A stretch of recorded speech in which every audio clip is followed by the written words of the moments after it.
We are here to stand up for the people of House District 112 and the North Carolinians across the state who are fearful of what may become next with a Republican supermajority in our state legislature. Representative Cotham's decision to switch parties is a deceit of the highest order. It is a betrayal to the people of Mecklenburg County, with repercussions not only for the people of her district, but for the entire state of North Carolina.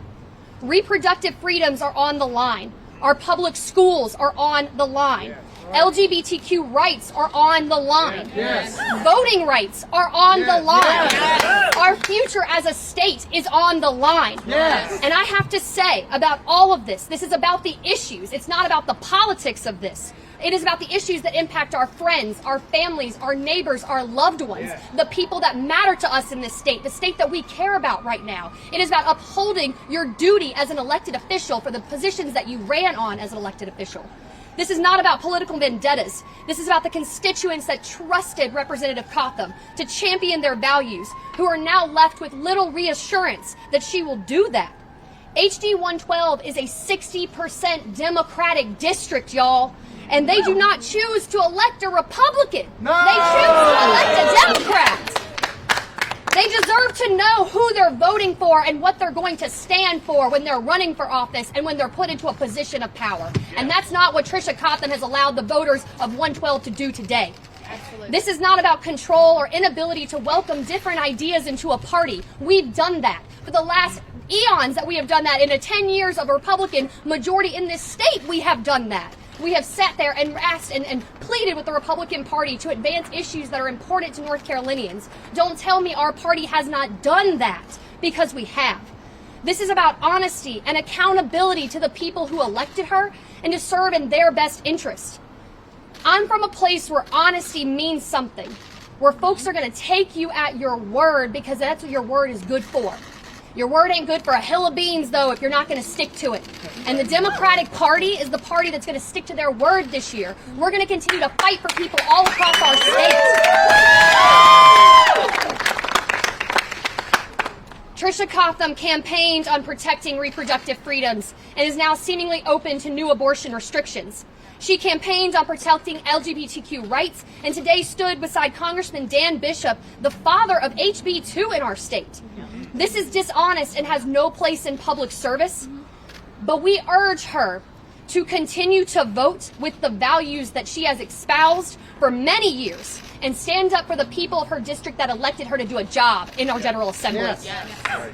And if she can no longer represent those values, and that is why we have called on her to resign if she cannot, immediately. Resign. Because the people of 112 deserve better.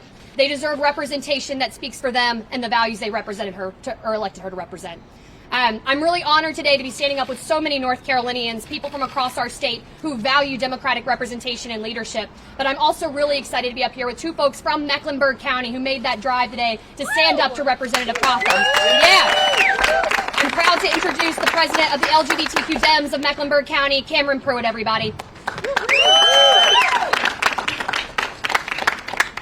Hi, I'm Cameron Pruitt. I have the honor of representing the LGBTQ Democrats of Mecklenburg County.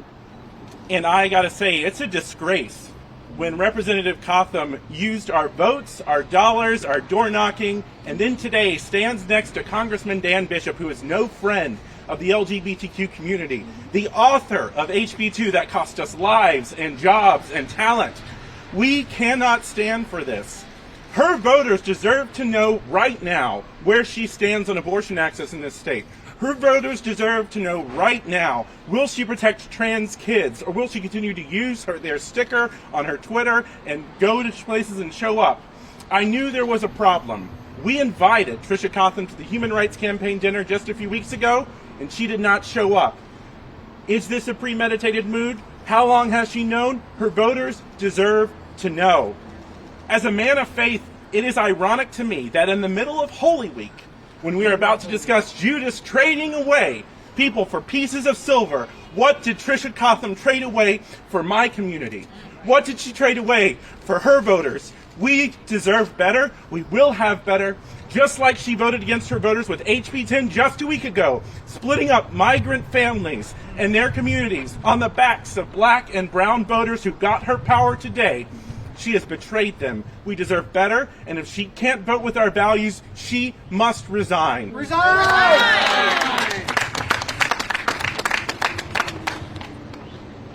With reproductive justice on the line, with women's rights, with people's rights to choose on the line, it gives me great honor to introduce to you my fellow Mecklenburg citizen and the chair of the Democratic Women of North Carolina, Elizabeth Goodwin. Thanks so much, Cameron. As he mentioned, thank you. As Cameron mentioned, my name is Elizabeth Goodwin, and I am proud to serve as the president of the Democratic Women of North Carolina. I too am a Charlottean and a proud Democrat. I was dismayed and disappointed, like all of my fellow Democrats, pretty upset yesterday when I learned about Tricia Cotham's decision to join ranks with the GOP. More than anything, though, I am confused by Cotham's actions. In addition to being an elected official, Tricia Cotham is a woman, a mother, a daughter, and a former educator. As such, her promises to put the interests of women, children, seniors, and students first as a legislator made sense. Indeed, her very identity as a Democratic woman made sense.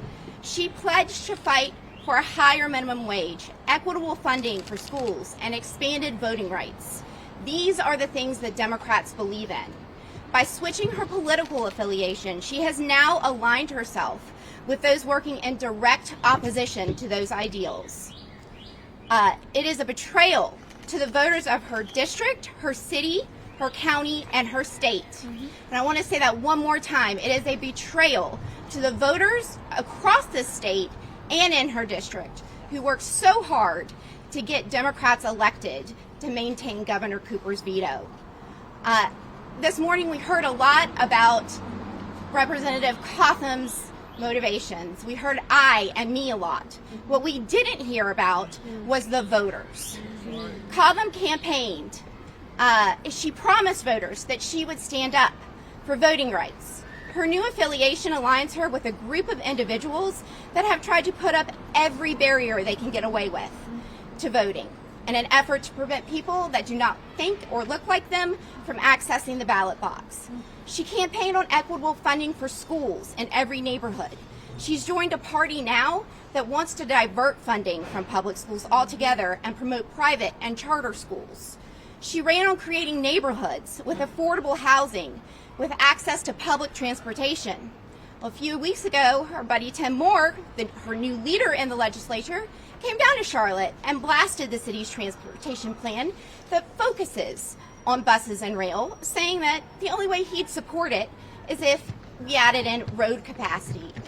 Well, Tricia may have decided that she wants to move from funding from funding buses to building roads, but she's apparently also intent on burning her bridges. She's betrayed the voters who put her in her position and the organizations that rallied behind her candidacy. And in the process, she's put at risk the safety and autonomy of women throughout not just her district and state, but throughout the entire southeastern United States. North Carolina stands as one of the few states where women can still exercise some modicum of reproductive choice. We have become a safe haven for women throughout the South. Our state is now one of the few places that they can come to seek a safe legal abortion. The other day, when Cotham was conspicuously absent during the pistol permit veto override, she also missed 3 of her now colleagues filing a bill that would completely ban abortion within the state of North Carolina, with no exception for rape or incest. It's a cruel bill, a bill that takes away women's control over their own bodies, lives, and futures. It's a bill creating restrictions that 8 years ago, Cotham would have and did passionately advocate against. In 2015, she shared her own abortion story from the floor of the legislature. At that time, she stated, and I quote, that abortion is a deeply personal decision and my womb and my uterus is not up for your political grab. Well, we agree. It is now our most fervent hope that her vote on this issue, as well as on so many others that are important to the women across this state, is also not up for political grab. We ask of Representative Cotham that she let the same values the voters believed she possessed when they elected her guide her future votes. even if she no longer sticks to the same party. If she chooses to do otherwise, we sincerely hope that voters on both sides of the aisle remember in 2024 that Cotham chose deceit over decency and politics over personal choice. We'd like to call for her resignation now. Resign! Thank you so much.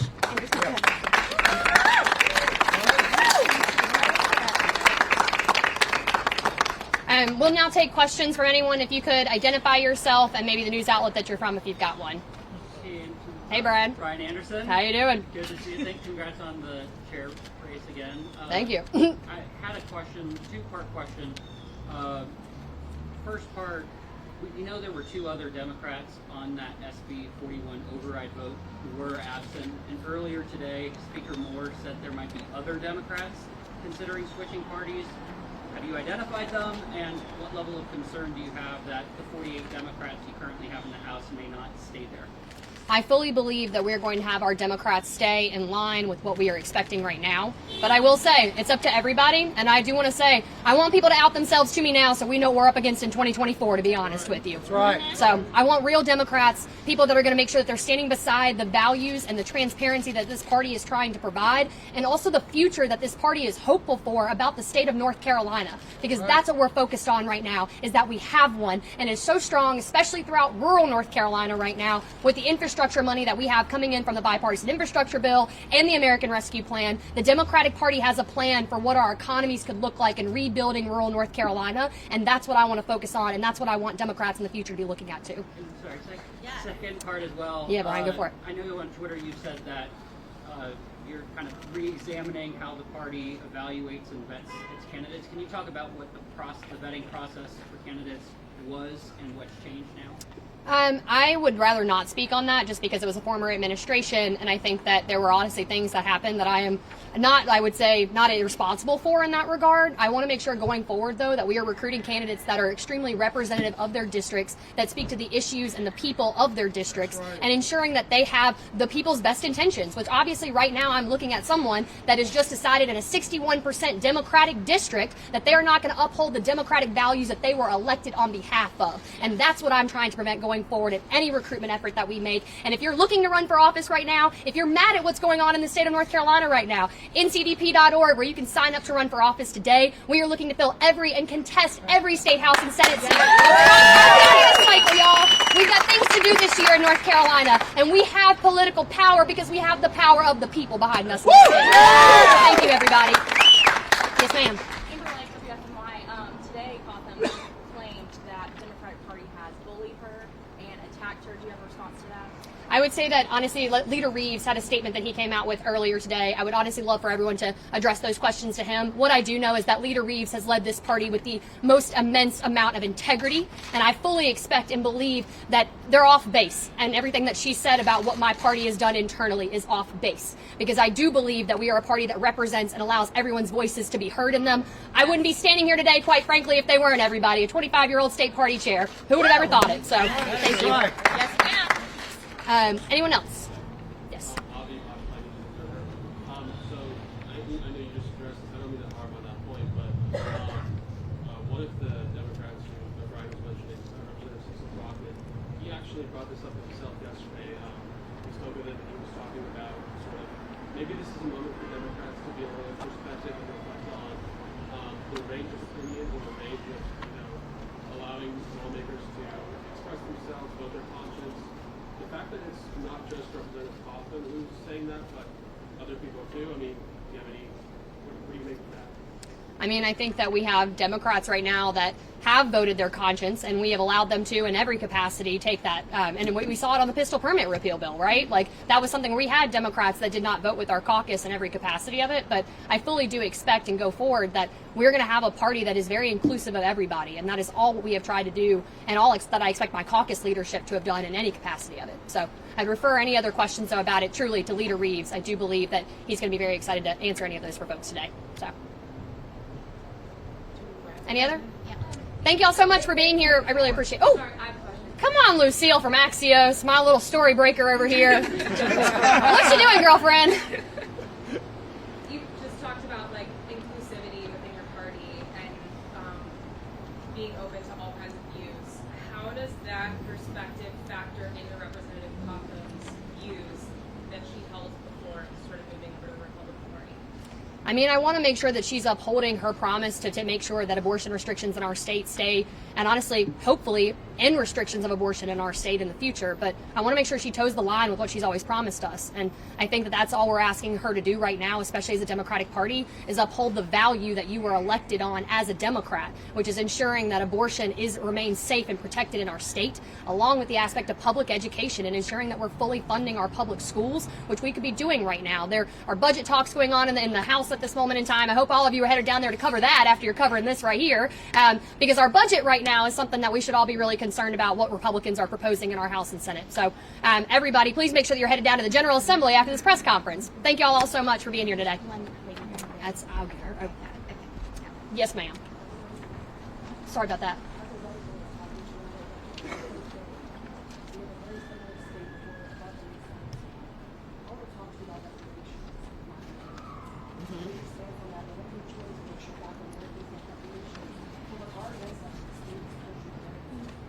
You know, our party, we are looking at reparations. I mean, like in the sense of our part, we are not doing anything currently. We are listening in the sense of our elected officials are making sure. I would love to have you come in. I would love to have you talk to you afterwards about what we can hopefully talk about with our representation. But obviously, we listen to our elected officials in this capacity, and our party is behind our elected officials and the stances that they take on all issues in the state. So thank you all so much once again. I appreciate it.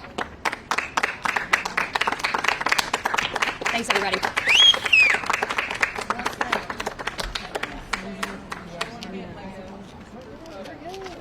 Oh, yeah, thank you. I would love that. Who should resign? Tricia Cotham! Who should resign? Tricia Cotham! Who should resign? Tricia Cotham! Tricia. Doesn't matter. Last name was correct. Okay. Cool.